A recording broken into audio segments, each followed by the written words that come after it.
अस्सलाम वालेकुम। मैं एडवोकेट शेख हामिद हसन हूँ। लास्ट वीडियो में हमने ये डिस्कस किया था कि ट्रेड मार्क की इम्पोर्टेंस क्या है, और काफ़ी ज़्यादा लोग फिर हमसे क्वेश्चन करते हैं जो हमारे क्लाइंट्स हैं कि ये कैसे होगा और इसमें क्या क्या हमें करना पड़ेगा। तो उसकी डिटेल वीडियो मैं आपके साथ डिस्कस कर देता हूँ कि सबसे पहले तो जो नाम है, आपने जो जिस क्लास में भी उसको अप्लाई करना है वो क्लास को आइडेंटिफाई करना पड़ेगा। यानी कि जैसे अगर कोई बिज़नेस कर रहा है, कोई शूज़ का बिज़नेस कर रहा है, कोई ब्यूटी प्रोडक्ट्स का बिज़नेस कर रहा है, कोई फूड्स का बिज़नेस कर रहा है, ठीक है, कोई केमिकल्स का बिज़नेस कर रहा है, कोई लेदर की प्रोडक्ट्स का बिज़नेस कर रहा है, तो ये सारी एक क्लासेस डिफरेंट होती हैं। इस तरह 55 क्लासेस हैं और 55 क्लासेस में आगे सब क्लासेस हैं।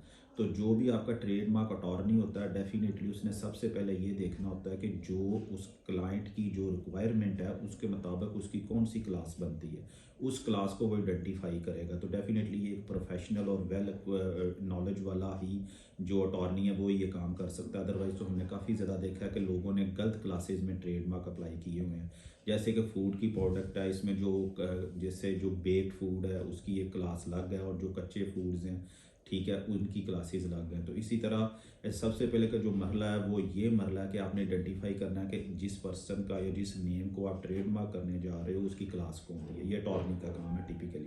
सेकंड स्टेज पे हम जो नाम जो हमें वो बताते हैं, जो हमारे क्लाइंट्स होते हैं, वो बताएगा कि ये नाम है, उस नाम की अवेलेबिलिटी को चेक करेंगे कि आया कि वो जो नाम आप अप्लाई कर रहे हैं वो ऑलरेडी किसी का रजिस्टर्ड तो नहीं है। अगर तो वो रजिस्टर्ड हुआ तो आपका जो काम है यहाँ ही स्टॉप हो जाएगा, ठीक है। Then you will have to choose another name to be registered as a trademark. Third stage पे फिर जब आप अप्लाई कर देते हो तो फिर आईपीओ का जो अदारा है वो उसकी एग्जामिनेशन करता है, वो उसको देखता है कि अगर उस जो एप्लीकेशन आपने अप्लाई की है उस पर किसी किस्म का कोई उनको एतराज़ है तो वो आपको कम्युनिकेट कर देते हैं इन रिटन फॉर्म कि ये आपकी जो एप्लीकेशन है, जो आपने दरख्वास्त दी है, जिसको हम ट्रेडमार्क की दरख्वास्त कहते हैं, वो आपकी जो है इन पॉइंट के ऊपर ऑब्जेक्शनेबल है।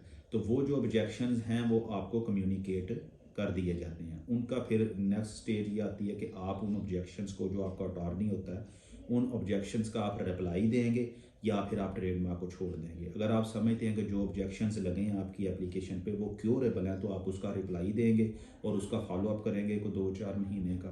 तो उसके बाद वो आपका जो ऑब्जेक्शंस हैं उसके रिप्लाई के बाद उसकी एक्सेप्टेंस लेटर आपको मिल जाएगा। यानी कि या तो रिमूवल हो जाएगी और या फिर रिजेक्शन हो जाएगी।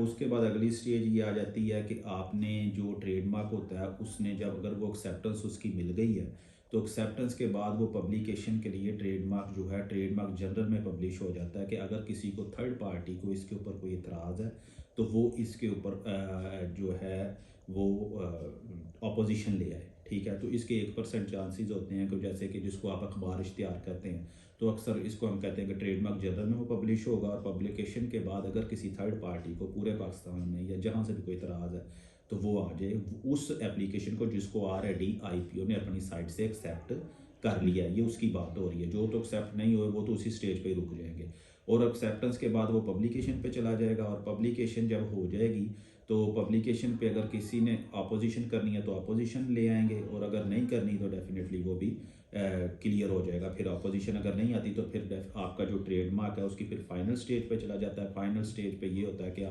आपको वो ट्रेडमार्क रजिस्ट्री की साइड से एक डिमांड नोट इशू होता है कि आप ये पैसे जमा करवाएं। उसकी कोई 10 साल नेक्स्ट की एक फ़ीस होती है, अभी फ़िलहाल 10-11 हज़ार रुपया चल रही है। नेक्स्ट उसकी अप या डाउन भी हो जाती है, ठीक है। और दूसरी एक ये था कि अगर अपोजिशन आ जाती है तो देन क्या होगा। अपोजिशन आ जाएगी तो देन वो फिर आप उसको परसू करेंगे, अपोजिशन का रिप्लाई देंगे, और रिप्लाई देने के बाद वो वैसे ही है जैसे एक अदालती केस चल पड़ता है। तो फिर वो केस काफ़ी देर पर लॉन्ग चलेगा, जितनी देर भी वो चलता है तो उसका डिसीजन फिर जो भी आ जाए वो आईपीओ की साइड से वो चलेगा। और एक चीज़ यहाँ बहुत अहमियत की अमल है कि अक्सर लोग समझते हैं कि जो ट्रेडमार्क की आपने एप्लीकेशन अप्लाई कर दी वो ही ट्रेडमार्क है, तो ऐसा नहीं है, ठीक है। वो अगली वाली सारी स्टेजेस आपसे जिक्र कर दी गई हैं कि अगर ये सारी चीज़ें होती हैं कंडीशनल। सम टाइम कोई ट्रेडमार्क जस्ट एप्लीकेशन अप्लाई करने से ही हो जाता है, और सम टाइम उसमें जो आगे ये प्रॉब्लम्स हैं वो भी आ जाती हैं। इसलिए आपका जो अटॉर्नी है वो आपको सारी चीज़ें गाइड कर देगा। अगर एक एप्लीकेशन अच्छे तरीके से वेल क्विक तरीके से और प्रोफेशनल वे से फाइल की जाए और उसकी सारी जो हुज्जतें हैं वो पूरी कर ली जाएँ जो कानूनी हैं, तो डेफिनेटली उस पर अपोजिशन के भी और ऑब्जेक्शंस के भी चांसेस कम होते हैं। Thank you.